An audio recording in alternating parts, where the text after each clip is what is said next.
누가복음 21장 5절에서 19절입니다. 키워드는 박해와 보살핌, 종말의 때 주시는 은혜, 우리의 시간입니다. 어떤 사람들이 성전을 가리켜 그 아름다운 돌과 헌물로 꾸민 것을 말하매 예수께서 이르시되 너희 보는 이것들이 날이 이르면 돌 하나도 돌 위에 남지 않고 다 무너뜨려지리라. 그들이 물어 이르되 선생님이여 그러면 어느 때에 이런 일이 있겠사오며 이런 일이 일어나려 할 때에 무슨 징조가 있사오리이까? 이르시되 미혹을 받지 않도록 주의하라. 많은 사람이 내 이름으로 와서 이르되 내가 그라 하며 때가 가까이 왔다 하겠으나 그들을 따르지 말라. 난리와 소요의 소문을 들을 때 두려워하지 말라. 이 일이 먼저 있어야 하되 끝은 곧 되지 아니하리라.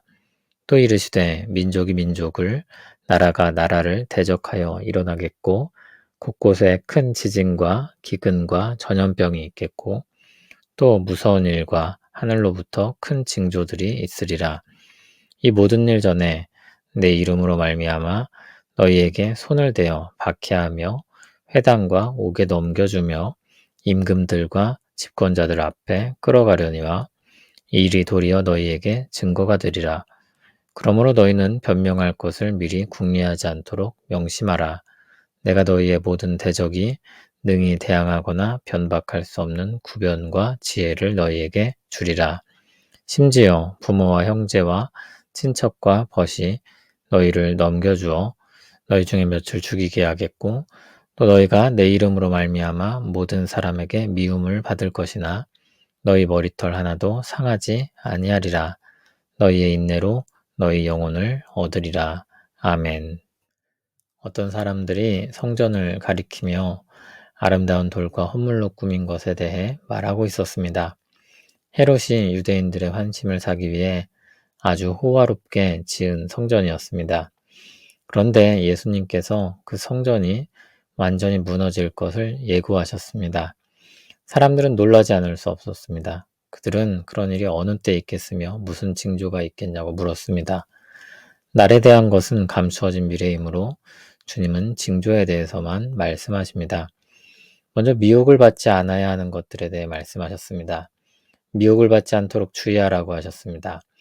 많은 사람이 주의 이름으로 와서 내가 그라고 말하며 때가 가까이 왔다 할 것이라고 하셨습니다. 그러나 그들을 따르면 안 됩니다. 난리와 소요의 소문을 들을 것이나 두려워하지 말라고도 하셨습니다. 아직 끝이 아니기 때문입니다.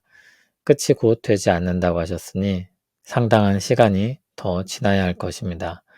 그렇게 말씀하시고 나서 환난의 징조에 대해 더 말씀하십니다. 민족이 민족을, 나라가 나라를 대적하여 일어날 것입니다.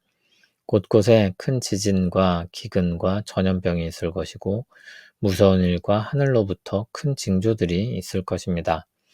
그런데 그런 일들이 있기 전에 주님의 이름으로 말미암아 주님을 따르는 자들에게 박해가 있을 것이고 회당과 옥에 넘겨져 임금들과 집권자들 앞에 끌려갈 것이라고 했습니다. 그런데 그 일은 그들에게 증거가 된다고 하였습니다. 그러한 일을 당할 때 그들이 자신들의 신앙을 고백하게 되고 사람들 앞에서 복음이 무엇인지를 나타내게 되는 것입니다.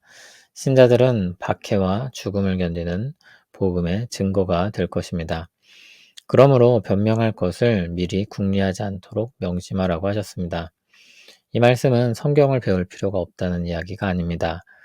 우리가 우리 신앙에 대해 할 말을 준비할 필요가 없다는 뜻도 아닙니다. 자신의 말과 지혜로 싸우려고 하지 말라는 것입니다. 15절을 보면 하나님의 모든 대적이 능히 대항하거나 반박할 수 없는 구변과 지혜를 주신다고 했습니다. 그 힘과 지혜로 싸우라는 것입니다.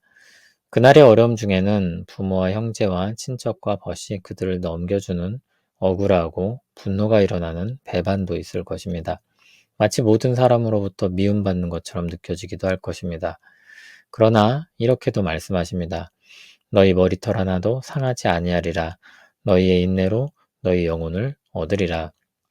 죽음으로 내몰리기도 할 것이기 때문에 머리털 하나도 상하지 아니한다는 말씀은 이해하기가 좀 어렵습니다. 이것은 하나님께서 신자들을 주권적으로 돌보심으로 하나님의 뜻이 아니면 머리털 하나도 상하지 않는다는 의미입니다. 그러니까 하나님이 허락하시지 않는다면이라는 전제를 두고 읽어야 합니다. 그러나 박해와 순교를 통해 복음의 증거가 되게 하는 일도 있을 것을 말씀하셨으므로 육신이 해를 입는 것을 허용하시기도 할 것입니다. 복음을 증거하게 하실 목적으로 해를 입게 허용하실 수도 있는 것입니다. 그러나 그것이 그의 구원을 잃어버리게 하지는 않을 것입니다. 하나님의 은혜로 그들은 끝까지 견딜 것입니다. 사람들은 눈에 보이는 것에 마음이 빼앗기기 쉽습니다. 주님 곁에 있던 사람들도 성전을 보고 그것을 자랑스럽게 여기며 말했습니다. 그러나 그것은 이제 더 이상 하나님이 함께 하시는 상징이 아니었습니다. 하나님은 그것을 무너뜨리심으로 그곳이 더 이상 하나님의 임재의 상징이 아님을 나타내셨습니다. 주께서 승천하신 후 신자들에게 성령님이 오셨습니다. 하나님이 임하신 것입니다. 더 이상 건물인 성전은 필요치 않게 되었습니다. 성령 하나님께서 각 사람에게 임하셔서 모든 종말의 날들을 감당하게 하십니다. 성전이 무너지고 이후로도 종말의 시간이 더 이어질 것입니다. 그 날들을 감당하게 하실 것입니다. 종말의 때 미혹하는 일들이 있을 것입니다. 고통과 슬픔이 많을 것입니다. 그러나 주님은 놀라지 말라고 하십니다. 그 모든 것이 하나님의 주권 아래에 있으며 주님의 백성들이 하나님의 보호하심 아래에 있기 때문입니다.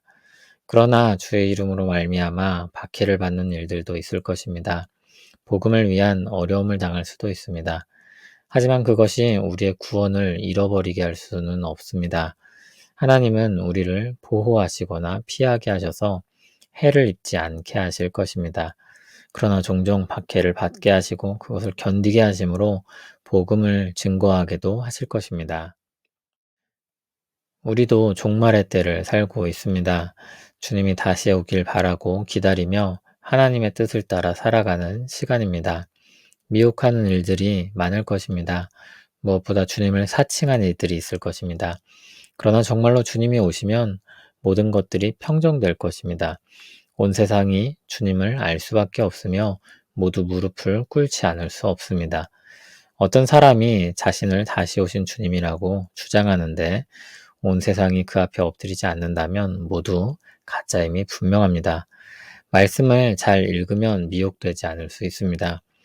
자신들만이 옳다고 주장하는 사람들이나 교회나 단체는 주의할 필요가 있습니다. 교회들을 비판하기만 하는 경우도 주의해야 합니다. 종말의 때에 대해 이야기하면서 두렵게 하고 공포를 불러일으키는 것도 주의해야 합니다. 성경은 종말에 대해 이야기하고 그 날들의 어려움에 대해서도 이야기를 하지만 결국은 주님께서 우리와 함께 하심으로 그것을 견디게 하실 것이라고 말씀하고 있습니다. 그러므로 종말에 대한 가르침은 늘 소망으로 끝난다는 사실을 잊지 말아야 할 것입니다. 견뎌야 할 일들도 있을 것입니다. 하나님이 보호하고 피하게 하시는 일들도 있을 것입니다. 그런데 견뎌야 하는 시간들도 있습니다. 우리 안에 임하신 성령님께서 우리를 도우시고 이끄실 것입니다. 우리가 해야 할 말들도 깨닫게 하실 것입니다. 우리 종말의 시간은 어려움이 있을 것이지만 우리와 함께 하시는 하나님으로 말미암아 이겨낼 것입니다. 모든 신자들이 성령님의 은혜로 감당할 수 있을 것입니다. 소망의 날에 이르게 될 것입니다. 그러므로 종말에 대한 말씀은 우리를 두려움에 빠지게 하지 않고 담대하게 합니다. 감사하게 합니다. 은혜를 힘입어 살게 합니다. 그 은혜를 새기며 하나님을 의지하여 우리의 시간을 잘 감당하길 바랍니다. 우리 안에 시작하신 구원의 역사가 종말의 시간들을 통과해서 마지막 날까지 계속될 줄 믿습니다. 우리와 함께 하시는 하나님을 힘입어 모든 어려움을 감당할 수 있을 줄 믿습니다. 인내하게 하시고 복음을 전하게 하시옵소서. 주님의 보호와 인도를 받아 살아가게 하옵소서. 예수님 이름으로 기도합니다. 아멘.